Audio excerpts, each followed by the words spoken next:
referensinya kitab Fathul Qorib, tapi yang belum sampai kajian ya. Ini hanya ulasan sementara ya. Masih. Ya, pokoknya kalau urusannya Rahimullah Ta'ala wa nafa'ana bi'ulumi wa man yasrari. Amin ya rabbal alamin. Bismillahirrahmanirrahim. A'udzubillahi minasyaitonir rajim. Bismillahirrahmanirrahim. Alhamdulillahirabbil alamin. Arrahmanirrahim. Maliki yaumiddin. Iyyaka na'budu wa iyyaka nasta'in. Ihdinas siratal mustaqim. Siratal ladzina an'amta 'alaihim ghairil maghdubi 'alaihim waladdallin. Bismillahirrahmanirrahim. Wal udhiyatu, dan kurban sunnatun itu hukumnya sunnah muakkadah yang dikukuhkan atau kuat, tapi alal kifayati, atas dasar sunnah kifayah. Jadi udah nggak dibahas lagi, udah cerita adalah tentang definisi kurban. Udah ngerti ya, jangan ambil kurban begitu aja lah. Nah sekarang paling hukumnya ini apa hukum kurban? Nah sebagaimana tadi dijelaskan bahwa hukum kurban itu pada dasarnya nih adalah sunnah. Artinya dikerjakan dapat pahala kalau tahu ilmunya. Seandainya ditinggal juga nggak dosa. Bahkan untungnya ini wajib kifayah. Artinya apa? Jadi kalau satu keluarga itu ada salah satunya, maka yang lainnya itu udah nggak ada tuntutan. Tapi kalau pengen dapat pahala semuanya, ya kurban semua gitu. Satu keluarga umumnya kalau 7 atau sapi gitu ya. Iya. Tapi sekali lagi, seandainya dia hanya satu, itu tuntutan kesunahan udah cukup begitu ya. Nah, gitu. Nah makanya di sini fa'iza ata, maka ketika sudah memenuhi bihakan kurban wahidun, satu orang saja min ahli baitin, dari serumah itu, kapa, maka cukup min anjamihim, dari seluruhnya. Jadi cukup. Terus sekali lagi kalau hanya tuntutan, tapi kalau pengen dapat pahala mah masing-masing itu adalah setiap orang. Dan ini ingat, kurban ini bukan seumur hidup sekali. Jadi perbedaan dengan akikah di sini diantaranya. Jadi diantara sebenarnya banyak persamaan kurban dengan akikah. Ya, cuma perbedaannya inilah, satu kalau eka mah satu seumur hidup sekali, kalau kurban setiap tahun.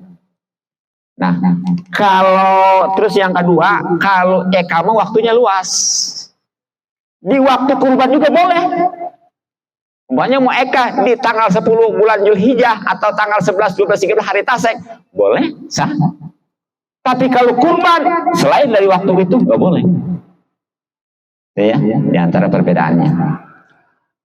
Nah, wala tajibu, dan tidak wajib al-udhiyatu kurban illa bin najrid, kecuali dengan najar. Jadi karena tadi dasar hukumnya kurban itu adalah sunnah, makanya nggak wajib ya. Kecuali satu menurut mazhab Hanafi, itu walaupun nggak dinajarin wajib. Keduanya walaupun mazhab Syafi'i itu wajib kalau dinajarin. Nah bagaimana nih? Contohnya kurban yang dinajarkan. Ini seperti dari jauh-jauh, pokoknya sebelum hari H udah ngomong. Walaupun nggak ada kata-kata najar di dalamnya. Cuma gini aja. Pokoknya saya mau lebaran, dari sekarang ngomong ini. Saya mau lebaran haji ini mau kurban, itu udah najar. Walaupun nggak ada kata-kata, saya mau najar bulan haji ini mau najar, mau kurban, nggak ada kata-kata, walaupun nggak ada kata gitu, cuma langsung saya bulan haji ini mau kurban, itu udah najar. Pokoknya kalau ngomongnya belum hari hanya, itu udah masukin najar. Gitu. Kecuali kalau ngomong dari hanya seperti pas tanggal 10 pagi, lah saya mau korban nih, walaupun korbannya sore, tetap karena udah hari hanya, itu nggak termasuk wajib, nggak termasuk najar, jadi tetap sunnah. Iya, gitu ya. Nah, bagaimana nih kalau kurban itu bedanya antara kurban dengan wajib dengan sunnah? Tadi masalah hukum jelas ya. Nah, perbedaannya lagi nih. Kalau kurban yang sunnah mah itu masih boleh, bahkan dianjurkan sebagai tabaruk untuk memakannya. Sebagian ya, sepertiga. Adapun kalau yang namanya korban wajib, itu nggak boleh sama sekali. Ya mutlak ya. Haram bahkan. Kalau sudah dinajarkan. Sama akikah juga tuh. Ya kan kadang-kadang kita suka nantilah hari ketujuhnya baru nikahin gitu ya. Iya, padahal itu juga dipertanyakan. Kan yang namanya akek pada dasarnya orang tua ke anak. Sementara kalau pada saat itu kan justru anak orang tua gitu ya. Padahal kan orang tua ke anak, dan orang tua ke anak pun begitu udah balik mah lepas sudah tuntutannya. Nah terlepas daripada itu kalau memang udah dinajarin jadi wajib. Itu hati-hati dalam satu keluarga itu jangan sampai ada yang makan, terutama yang kewajiban untuk dinafkahin. Itu haram. Keruan dah masalah kurbannya menjadi kurang hukumnya. Walaupun dia nampaknya itu seutuhnya domba ataupun sapi untuk 7 orang, tetap karena ada yang nggak makan, itu hukumnya masih kurang. Nauzubillah min dzalik. Nah, karena tadi kurban ini hukumnya sunnah, sebab di dalam agama itu jangankan yang wajib ya, yang sunnah juga itu ternyata keuntungannya luar biasa. Nah untuk dasar hukum kurban ini jelas ya, itu udah maklum umum di surat Al-Kautsar. Hafal semua ya? Bagaimana? Inna a'toinakal kautsar fasholli li rabbika wanhar. Wallahu a'lam bishawab. Sesungguhnya kami sudah memberikan kepada kamu adalah kenikmatan yang banyak. Ini langsung ya. Ini kan ayat ini tadinya ejekan orang-orang Quraisy kepada Rasulullah. Begitu turun ayat ini Rasulullah baru tuh ya merasa terhibur. Nah makanya pasolili sholatlah pasolili robika wanhar, maka sholatlah karena Tuhanmu, tapi maksudnya di sini sholat Idul Adha. Dan jangan lupakan setelah sholat kalau memang ada itu berkurban. Nah, berbicara keuntungan kurban yang pertama dulu nih ya. Jadi di dalam kurban karena tadi sunnah itu ada banyak keuntungan ketika dikerjakan, tapi ternyata keburukan juga ada ketika ditinggalkan. Nah, diantaranya nih untuk keuntungannya. Sebagaimana Rasulullah sabdakan dalam sebuah hadis riwayat Imam Ahmad, ya langsung aja artinya ya, biar simpel. Terjemahannya nih, jadi aslinya Arab, jadi jangan kesannya nanti berarti Rasulullah orang Indonesia, begitu. Makanya kalau kita mau nerjemahin ini, kalau mengartikan hadis jangan langsung sebagaimana Rasulullah SAW bersabda pakai bahasa Indonesia. Kalau mau pakai bahasa Indonesia, ingat kasih peringatan yang artinya yang terjemahannya gitu, sehingga nggak ada kesan bahwa hadis itu Melayu Indonesia, bukan. Makanya di sini langsung terjemahannya gitu ya. Bagaimana nih? Siapa aja tadi laki perempuan tua muda yang keluar dari rumahnya untuk membeli kurban. Ini dari sekarang juga nggak apa-apa ini muda. Maka itu untuknya dengan sebab setiap langkah itu jadi 10 kebaikan. Berarti kalau dari sini berarti kita mending beli yang jauh ya. Bogor. Apalagi jalan mah ya. Ya sebenarnya sama aja. Jangan katanya ini mah jauh juga pakai mobil katanya, itu sama aja ya. Iya. Muter roda di itu. Ya gitu ya. Apalagi ambil tidur ya. Ada mobil enak. Nah itu baru jalannya ya udah. Nah bahkan dihapus darinya 10 keburukan. Ini bukan hanya diberikan ini satu langkahnya, bukannya langsung dari kota bumi ke Bogor begitu, bukan. Setiap langkahnya.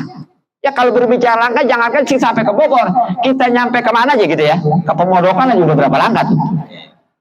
Nah, jadi satu langkahnya itu dicatat, diberikan 10 kebaikan, dihapuskan 10 keburukan, bahkan diangkat 10 derajat. Mau nggak tuh? Hah? Mau nggak diberikan kebaikan? Dihapuskan kesalahan, diangkat derajat. Makanya kurban insya siap. Maunya doang. Tapi bagus itu juga ya. Udah ada kemauan juga, berawal dari kemauan kan, berawal ya. Iya, mudah-mudahan ya. Iya. Nah kemudian nyampe tuh di tempat penjualan itu ya. Bagaimana? Kan biasa nawar kan, nggak langsung diambil aja tuh, nggak boleh ya. Tangkap perusahaannya, nawar, nanya ini berapa duit itu ya harganya. Nah ternyata tuh ketika dia berbicara di dalam belinya, nanya berapa duit. Nah itu setiap kata-kata yang keluar dari dia itu dianggap sebagai tasbih. Iya. Makanya banyakin ngomong. Berapa duit? Ya, nanya aja, yang ini berapa, yang ini berapa. Ya, ayo gitu ya. Biar banyak gitu maksudnya. Tukang sapi parah. Tanya Pak. Ya. Nah, terus nih ketika dia udah positif tuh harganya berapa ya? Nah, dibayar tuh. Nah, ternyata untuk setiap dirhamnya nih yang dikeluarkan untuk beli binatang kurban itu dibalasnya 700 kebaikan. Satu dirham itu berapa sih? Ya gitulah ya. Setiap dirham itu dibalas 700 kebaikan. Ya kan di akhirat nanti udah gak ada duit, ya. Ya apa-apa juga pakai kebaikan, pakai amal gitu ya. Iya. Nah udah dibawa pulang sama dia tuh ya. Kemudian karena udah waktunya dikurban, itu binatangnya, hewan kurbannya dibaringkan gitu ya. Nah, itu bagaimana? Nah ketika dibaringkan binatang sembelihan itu di atas bumi dan memang mau disembelihkan, ternyata tuh apapun yang ada di tempat itu sampai 7 lapis bumi ke bawah itu semuanya beristighfar. Yang memohonkan ampun tuh ya. Di situ ada semut, ke bawahnya punya ada cacing segala apa, itu semuanya beristighfar. Ketika memang udah baru dibaringkan tuh, belum dipotong, ya baru dibaringkan. Nah kemudian ketika memang udah dipotong nih, mengalir darahnya tuh ya, itu bagaimana?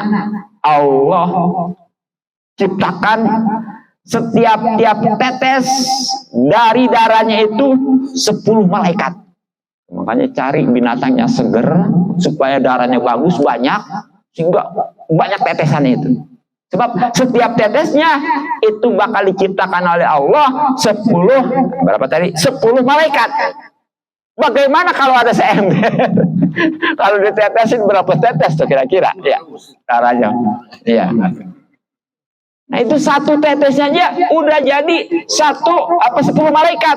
Ngapain di malaikat? Itu beristighfar terus memohonkan ampun bagi yang orang korban sampai hari kiamat. Subhanallah ya, jangan lewatkan.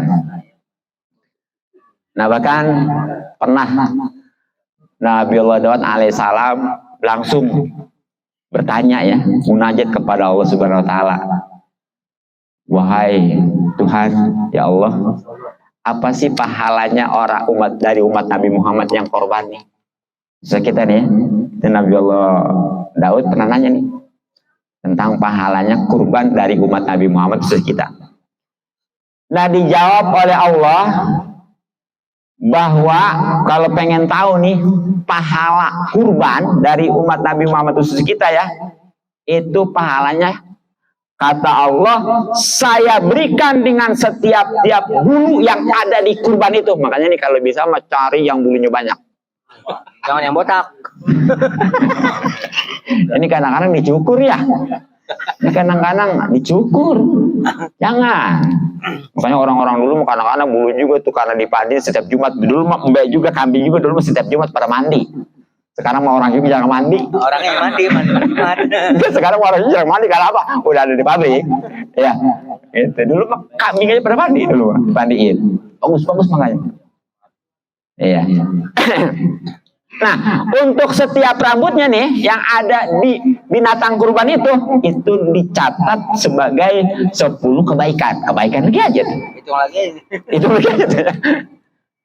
Terus dihapus juga 10 keburukan dan diangkat 10 derajat. Ini dari setiap rambut.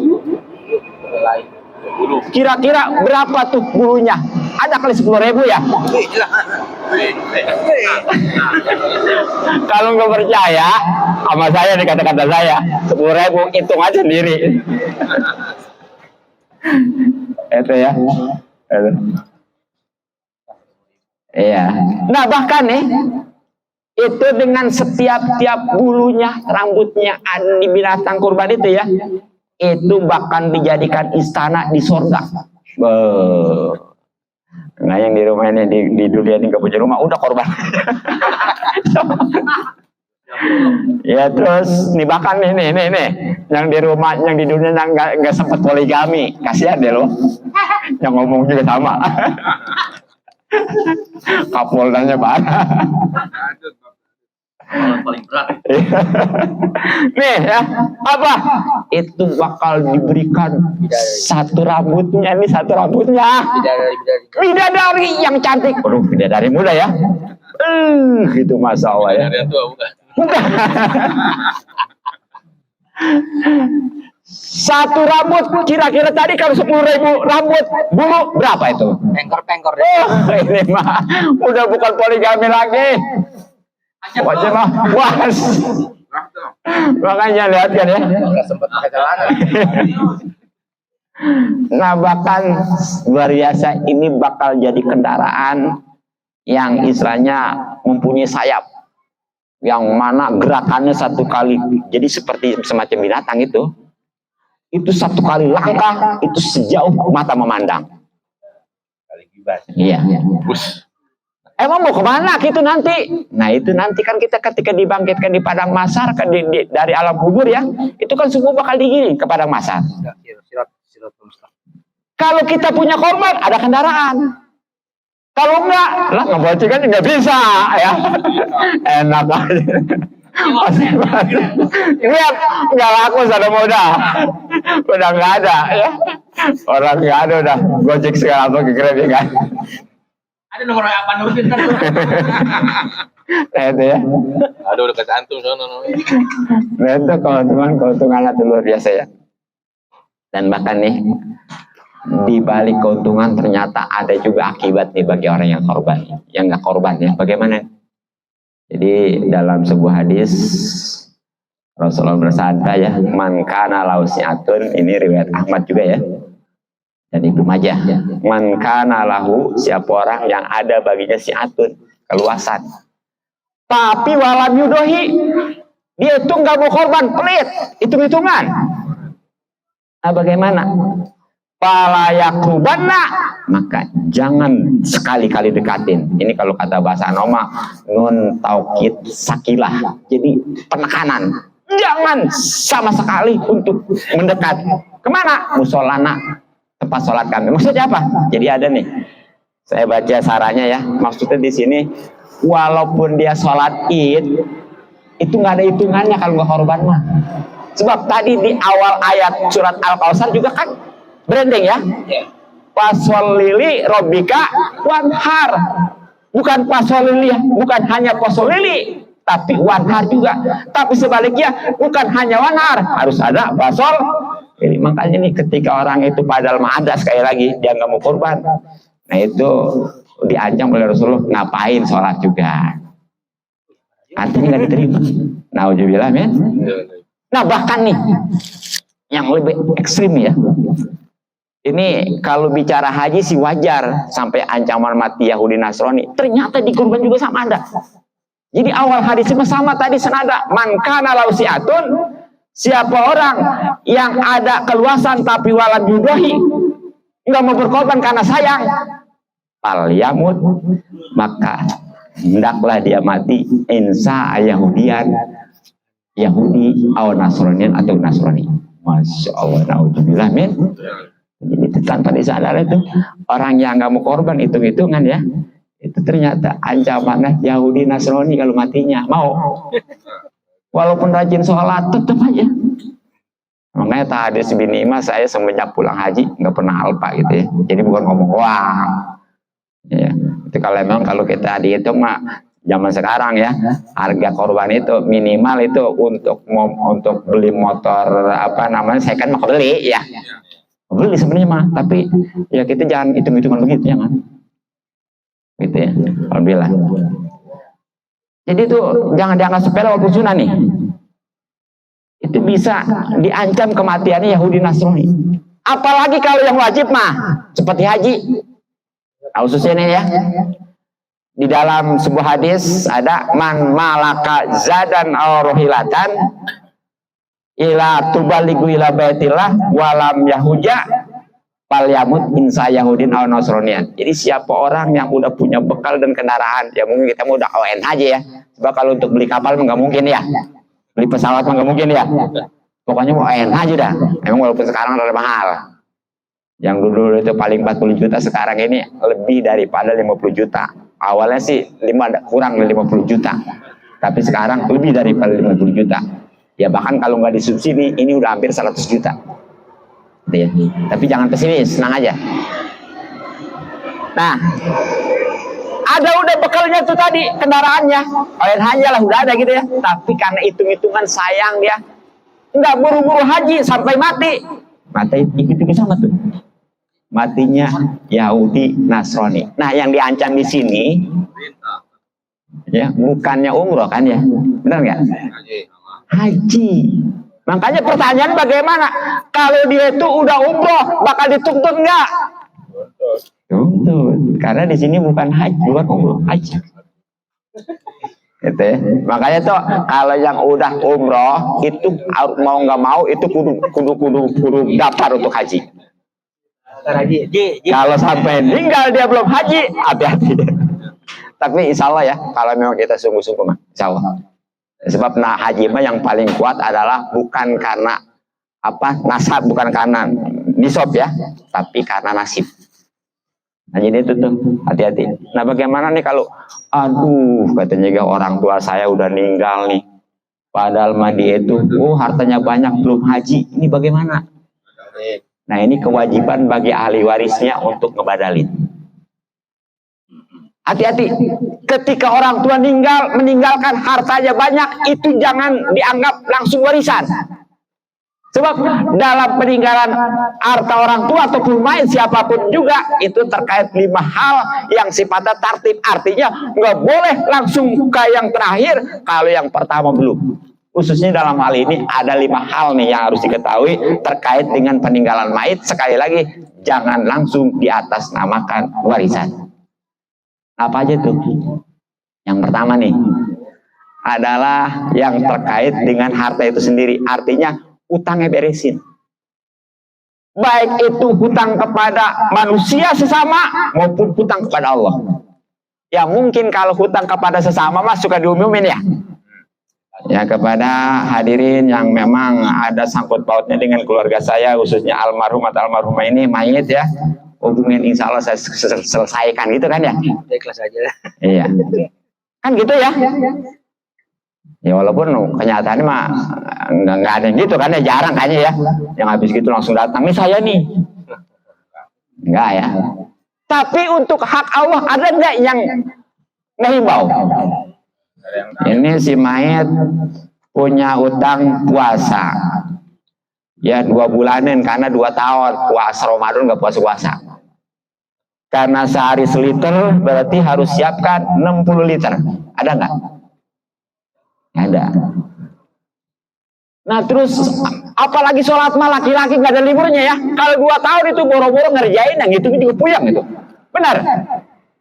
Sedangkan sholat mah bukan lagi sehari seliter, tapi satu waktu 1 liter. Nah beresin tuh, ambil dulu tuh, jangan dibagi-bagi dulu. Oh ya, beresin. Nah, makanya nih hati-hati nih.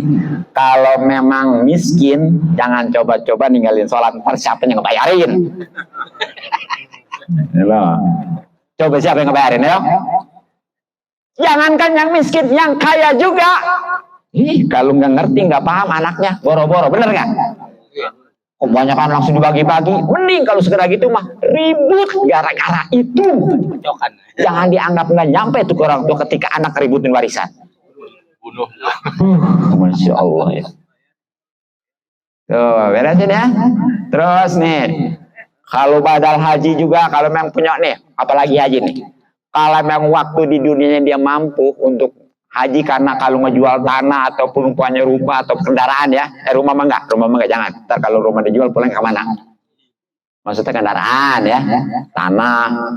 Itu kalau dijual cukup untuk haji, tapi karena sayang dia umpamanya sampai mati, itu bagi ahli warisnya wajib kudu ngabadalin tahun itu juga. Seperti meninggal sekarang, nggak boleh sampai lewat bulan haji besok. Kalau lewat bulan haji besok, sepanjang hari selama kesananya, itu dosa tanpa disadari. Ayo loh, hanya itu, jangan enak-enakan. Dosa ini. Nah bagaimana kalau waktu hidupnya ngejual juga nggak cukup nih buat haji, karena apalagi sekarang lama, mahal betul. Ya paling kalau dijual 30 juta cukup nggak untuk haji? Kurang ya. Tadi kan 50 lebih ya. 30 juta nggak cukup. Tapi kalau buat badal aja cukup nggak tuh? Cukup luasa. Nah itu tetap wajib dibadalin. Tapi itu mah nggak, tahun itu juga nggak apa-apa. Tapi tetap udah dibisain duitnya didulukan tuh. Jangan dibagi-bagi dulu. Ntar biasanya kalau dibagi-bagi udah susah aja. Kurang. Iya. Bagaimana sih badal haji? Badal haji mana yang ngerjain orang. Jadi syaratnya satu ya, yang udah haji, keduanya atau kudu satu aja ngerjainnya. Nah keduanya ya itu kudu ada biayanya, ketiganya ya. Dan yang keempatnya kudu ada ujur. Artinya itu sebenarnya mah yang kita katakan kan yang namanya ujur orang yang boleh dibadalin kan cuma satu ya, mayit, bener nggak? Yang udah meninggal ya. Ternyata ada 4. Orang yang boleh dibadalin itu ada 4. Satu mayit udah itu mah. Yang keduanya orang yang udah tua. Jadi boro-boro dia mau berangkat ke Mekah. Iya, ke jalan aja tuh udah nggak bisa karena tua. Boleh dibadalin tuh. Tapi jangan bilang-bilang. Kalau bilang takut lo nyumpahin gue mati ya. Ya tapi emang ada tuh yang udah tahun-tahun orang tuanya udah parah sakitnya. Mau dibadalin nggak lah katanya belum. Nanti aja dulu katanya dia. Sebab saya takut ke sana, takut dia sangkanya nyumpahin orang tua saya mati gitu ya. Iya benar, baru begitu meninggal kemarin baru langsung ngebadalin ke saya. Alhamdulillah saya udah lebih daripada 10 tahun ya ngejalan berhaji. Langsung saya nggak melalui yayasan. Kenapa? Karena kalau yayasan kan satu ya dari tangan ke tangan tahu sendiri kan ya. Sunatan-sunatannya gitu. Ini kan saya langsung insya Allah lebih murah daripada yayasan gitu ya. Iklan. Promosi. Gampang ya. Ya cukup nama dan uang gitu. Nggak perlu ribet umpamanya pakai kakak segala apa gitu ya. Enggak ya gitu ya. Yang penting uang sama nama udah itu aja lah, beres. Ya langsung saya ya, tanpa yayasan. Makanya waktu Covid juga kemarin 2 tahun itu ya, 2020 sampai 2021 ya. Saya mau tetap ngirim ke sono karena nggak melalui yayasan gitu ya. Bisa langsung tembus. Alhamdulillah gitu. Jadi koordinator berhaji sana CS gitu saya. Alhamdulillah. Iya, soib. Alhamdulillah.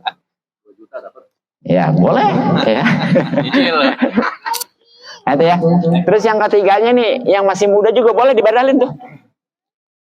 Tapi sakit parah udah. Jadi ada kan istilah orang yang udah sakit tidur segala makan di situ ya, udah nggak bisa kemana-mana ya. Boleh dibadalin. Tapi ini mana? Kalau dia sembuh, umpamanya di luar dugaan, padahal udah pernah disi dokter, dia udah nggak bakal hidup dah. Ternyata hidup. Nah ini nanti ketika dia sehat, itu wajib lagi. Makanya ini tungguin aja sampai mati. Ya, itu dibadalin juga, dibadalin juga kalau dia sehat nanti haji, kudu haji lagi kan? Lama lagi, nunggu lagi. Ya kayak anak kecil dihajiin di sekarang ya. Banyak belum balik dihajiin. Itu kan sunnah hukumnya. Makanya nanti ketika dia balik wajib. Nunggu balik dulu berarti. Ya makanya udah tungguin balik aja gitu. Itu aja. Nah gitu tuh. Yang ketiga, yang keempatnya orang buta nih yang boleh dibadalin. Cuma kalau buta ini kebagi 2. Kalau memang ada buat 2 porsi ya, itu tetap dia wajib kudu berangkat. Tujuan apa? Yang 1 porsi buat yang nuntun dia. Kecuali ada yang orang yang suka rela nggak dibayar, nah itu tetap wajib berangkat. Tapi kalau memang nggak ada yang suka rela untuk nuntun dia, nggak ada untuk bayarinnya, cuma 1, udah nggak usah sibuk-sibuk, nggak usah repot-repot, badalin boleh. Aman. Jadi inilah haji yang paling murah dan cepat. Mau? Mati dulu. Padahal sakit. Ya kan sekarang kan daftar haji 20 tahun lebih ya, perhitungannya ya. Belum tahu nih ke depannya. Katanya sekarang ini kan subsidi baru 50%. Nanti bakal jadi 75% subsidinya. Itu tembus dari Kemenag ya. Gitu. Ya kalau subsidi 50% sekarang kan kita udah tahu sendiri udah 50 juta lebih. Bagaimana nanti kalau sampai 75? Ganti menteri agamanya. Gitu ya. Jadi intinya mah lama mahal. Nah pasti semuanya pengen cepat, pengen mau. Mati dulu. Ya itu ya. Jadi nih korban walaupun sunnah tapi pengaruhnya luar biasa ya. Dan memang di situ memang ukuran kesyukuran dan tidaknya kita kepada Allah Subhanahu Wa Taala ya. Lain sakartum la azidannakum wa la in kafartum inna azabil lasyadid. Nah ukuran ini ada mulai dia dituntut untuk kurban itu gimana nih gini pokoknya mah. Ketika hari raya satu hari satu malam dia ada uang ataupun ngejual sesuatu itu ada lebihnya 3 jutaan. Korban sekarang yang paling murah berapa Kak domba? Hah? 36? Iya, taruh mungkin Kak domba ada kan 3 juta ya? Ada ya. 3 juta tuh ada lebihnya. Itu dituntut tuh. Kalau enggak berbahaya tuh nanti matinya. Duit mah nggak ada, tapi ada mobil. Itu mobil. Dijual. Tapi jangan, tinggal hitung aja ya, buka deh. Gerobak soto gimana? Gerobak soto mata aja belum nyampe tuh mah. Kecuali mau orangnya kelewatnya. Beli arangnya aja sama tusukannya. Ya. Jadi bukan karena ada duit aja, walaupun gak ada duit, kalau memang ada kendaraan ya. Ya tadi kayak haji, asal jangan rumah aja dijual. Gara-gara korban atau ngejual rumah, terlalu gitu mah ya. Haji juga nggak boleh gitu. Jadi selain daripada itu dituntut ya. Insya Allah, di saya terbukti nih, itu ternyata padahal dari jauh-jauh nggak ada gambaran. Saya kan kerja apa gitu ya? Ya saya bukan kerja, bukan pengangguran, nggak ada kerjaan. Ini ngomong kayak gini mah kewajiban ini mah ya. Ya beda kan kalau kerja udah ketahuan bulanan berapa gitu, saya mah nggak ada. Di luar dugaan nggak ada gambaran. Ternyata ke setiap waktunya bulan haji itu ada aja. Yakin. Jadi kalau kita pikir nih ya, kita diberikan oleh Allah tuh disiapkan. Kemudian kita syukurkan dengan cara berkurban. Ditambah lagi sama Allah, enak nggak? Ketimbang orang karena dia nggak mau bersyukur, nggak disiapin sama Allah, nggak ada pahala, nggak ada tambahan, bener nggak? Enak kan mana coba? Kita korban udah disiapin dari Allah, kita syukurin tuh, ditambah lagi. Ke depan kita udah siapin lagi, kita syukurin, makin ditambah. Tapi kalau enggak, kehancuran. Nauzubillah min. Ya mudah-mudahan yang momen ini yang belum mau korban, ya mau terketuk hatinya tuh korban. Ya kalau memang nggak sama sekali lagi udah korban perasaan juga nggak apa-apa ya. Ya tapi yang mau korban, mudah-mudahan lebih meningkatkan lagi ya. Karena sebagai korban itu yang paling besar kalau ada gitu ya.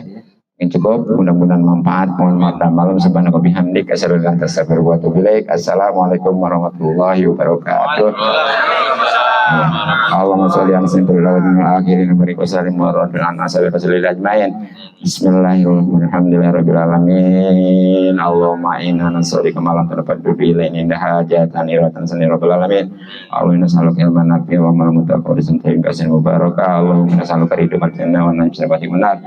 Allahumma tikriko, Allahumma ja'al, Allahumma firli sari astuti binti Basarudin walajina jauh min yakun romatil ikhwani wal ikhwani lagi sambil tadal fi qulubi billajin rabbana karobrahim rabbana atina fid dunya hasanah wa fil akhirati hasanah wa qina adzabannar sallallahu alaihi wa sallam ala jami'il anbiya'i alhamdulillahi rabbil alamin.